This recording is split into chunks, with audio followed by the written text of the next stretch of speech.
بڑے افسوس سے کہنا پڑ رہا ہے، مشرکین مکہ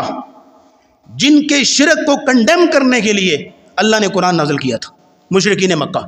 جن کے شرک کی مذمت کرنے کے لیے اللہ نے قرآن نازل کیا تھا، مشرکین مکہ کو لا الہ الا اللہ کا معنی آ گیا سمجھ میں، لیکن ہمیں سمجھ نہ آ سکا، کیونکہ جب نبی اسلام نے کہا قولوا لا الہ الا اللہ تفلحوا، لوگوں لا الہ الا اللہ پڑھو کامیاب ہو جاؤ گے، لوگوں نے پتہ کیا کہا آگے سے، اجعل الالہۃ الہا واحدا، کیا ایک ہی معبود ہوگا،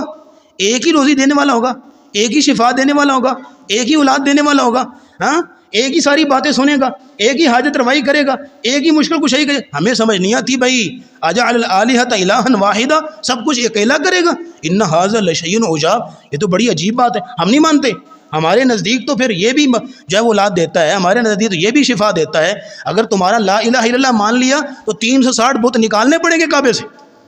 360 بت نکالنے پڑیں گے، ہماری تو ساری کہانی ختم ہو جائے گی۔ اس کا مطلب ہے کہ ان کو لا الہ الا اللہ کی سمجھ آ گئی، لیکن ہمیں سمجھ نہ آئی، ہم نے لا الہ الا اللہ بھی پڑھ لیا اور دسیوں داتا بھی بنا لیے، ہم نے لا الہ الا اللہ بھی پڑھ لیا اور دسیوں روزی دینے والے، دسیوں اولاد دینے والے، دسیوں شفا۔ سر جی اگر آپ کے پاس عقیدہ توحید ہے نا تو اللہ کی قسم لوگوں کی نظروں میں چاہے آپ کی ذرے کے برابر قدر ہے نا، اللہ کے نزدیک چونکہ آپ کے پاس عقیدہ توحید ہے پہاڑوں سے بھی بلند شان ہے آپ کی انشاءاللہ،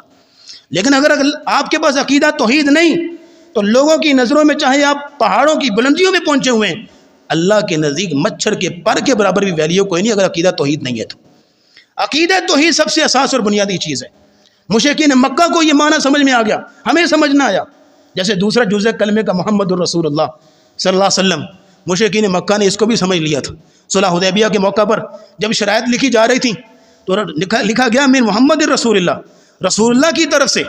تو سہیل بن عمرو مولا جو مشرکین مکہ کا سفیر اور ایمبیسیڈر تھا، اس نے کہا رسول اللہ مان لیے تو جھگڑا کون سا ہے،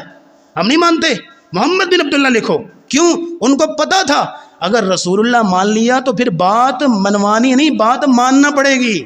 اطاعت کرنا پڑے گی، پیچھے لگنا پڑے گا، غلامی کرنی پڑے گی، جو کہیں گے وہ کرنا پڑے گا، جس سے روکیں گے اسے رکنا پڑے گا، پیچھے پیچھے چلنا پڑے گا۔ آج محمد رسول اللہ بھی کہتا ہے، رسول اللہ کو رسول اللہ مانتا ہے، اور جناب صدقے واری بھی جاتا ہے، غلامی رسول میں موت بھی قبول ہے اس کو، حرمت رسول پر اس کی جان بھی قربان ہے، صدقے واری جائے گا۔ عشق رسول کی محبتیں اور داستانیں اور نعرے بھی اور جذباتی نعرے بھی اس کے پاس ہیں، لیکن یہ ہے کہ ہر وہ کام کرے جسے رسول اللہ نے منع کیا۔ یہ کون سا معنی ہے اس